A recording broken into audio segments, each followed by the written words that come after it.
Regular Filter contributor Ron Kay wrote today that he knows why Los Angeles is in so much financial trouble. He knows why the city's education system is a mess. LA Unified's lack of participation, a big reason LA finished 27th among states vying for the race to the top funds. He knows why we're in such a mess that citizens have to pay for our problems. Because of our mayor, Antonio Villaraigosa. He says he has a big ego. He loves the spotlight. He loves his lifestyle more than being a good mayor. Hence, we're caught up in his ego trip. Do you believe it? Ron thinks the mayor's ego is to blame for LA's problems. Megan, do you agree? I don't know that it's his ego that's to blame for his problems, but I certainly do think that he has an inflated ego. He's more worried about jetting to Copenhagen, finding out what kind of green initiatives he can bring to LA, and also busy having an affairs. That's kind of indicative of a guy with a big ego. I think when you have such a big ego, I'm surprised that he's such a whipping boy for the unions. And you really have to look at the unions for a lot of LA's problems. When we didn't receive any of the federal money for education, when we came in, I think it was, 20th or so? 27. It was because only 56% of the teachers' unions participated in it. Why wasn't there 100%? I don't get it. The DWP, which was the electricity hike that just went through the LA City Council, was really supported by the DWP and the union members of LA. So, Anthony Villaraigosa, yeah, he has an ego, but he also is a whipping boy for the unions. So, all right, Celeste, 1 minute. What do you think?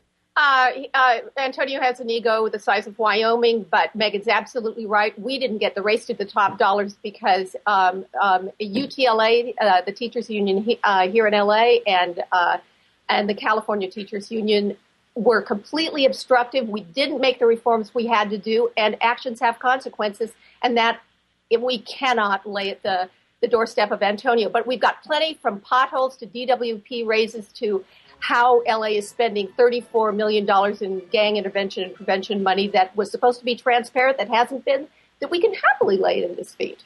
Yeah, but is it ego?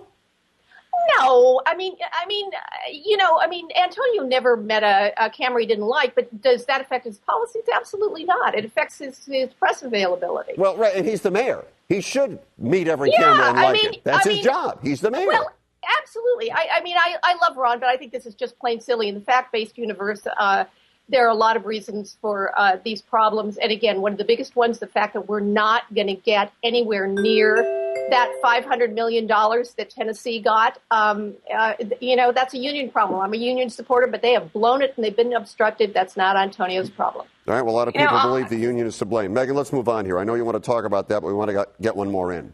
You want to know how we can spend 15 minutes and save 100% on our car insurance? We just cancel it.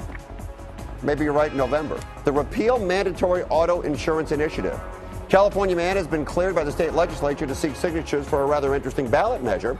Wants to get rid of the law that requires auto insurance in the state of California. Lots of people drive without insurance, and if you want to keep yours, it would stop insurance companies from having to report your driving record to the DMV. And if you get into an accident, no fines or suspensions, you just keep on driving. Repeal mandatory auto insurance. Wisconsin and New Hampshire don't require it. Would it work here, Celeste? This is the dopiest thing I've seen in quite some time. This is one of those things that shows us why the California initiative process has gone off the rails. What are we going to do next? Say we don't need driver's licenses? I mean, I want that person who rear-ends me to have insurance. I want that. And I realize that even so, a lot of people don't have insurance. And then the insurance companies are not supposed to report accidents now to the DMV. And so we're going to have people without insurance. And the people who do have insurance, we don't have to, the Department of Motor Vehicles doesn't have to yank their licenses if they're really bad and dangerous drivers. What can we be thinking? This is crazy. Well, Megan, I'm kind of on Celeste's page here. What do you think? I'm on both of your pages then. I saw this and I'm scratching my head and going, what is all this about? And what's the motivation behind it?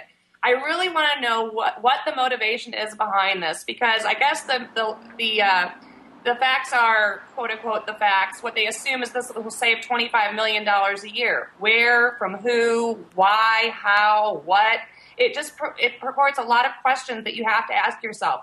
Why would even someone bring this initiative up in the first place? And why shouldn't drivers have liability insurance? It's a form of responsibility. and also taking, in case you do get in an accident or someone rear-ends Celeste or my car, they're going to have to pay for it. What, am I supposed to carry that burden too after I just got rear-ended? Yeah, I just don't get it. Yeah, your rates would go up. Your uninsured motorist rate would go up. Because is this some kind of Right. crap I mean, Tea Party thing where, you know, the government can't tell us what to do? They can't make us buy health insurance and they can't make us buy car insurance. And, you know, I'm telling you, next, driver's licenses will be right behind it. I mean, I don't think it's going to get passed. I think it's stupid. I hope, please, you know, fingers crossed. Well, there has to be some penalties for bad behavior and not following the law, and especially driving a car. It's a 2-ton vehicle. You should have some responsibility in how you drive it. Well, girls, logic I'll and tell you. sanity in our legislative process would be good. In our initiative process, that would be good. I'd like that. That would be helpful. All right. Well, I'll tell you, girls. There's a little gecko that doesn't like this one bit. Celeste, Megan, appreciate it. Nice job. I'll talk to you guys soon. Hey, thanks. Thanks, Fred. Okay. Bye.